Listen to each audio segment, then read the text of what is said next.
ಹೊಯ್ಗೆಹಳ್ಳಿ ಎಂಬ ಚಿಕ್ಕ ಗ್ರಾಮದಲ್ಲಿ ರಾಮು ಮತ್ತು ಅವನ ಹೆಂಡತಿ ಸೀತಾ ತಮ್ಮ ಮಕ್ಕಳೊಂದಿಗೆ ವಾಸಿಸುತ್ತಿದ್ದರು.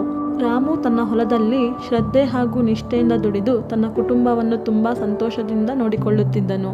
ಹೀಗಿರುವಾಗ ದಿನೇ ದಿನೇ ಹೆಚ್ಚುತ್ತಿದ್ದ ಬಿಸಿಲಿನ ತಾಪದಿಂದಾಗಿ ರಾಮುವಿನ ಹೊಲದಲ್ಲಿರುವ ಬೆಳೆಗಳೆಲ್ಲ ಒಣಗತೊಡಗಿದವು.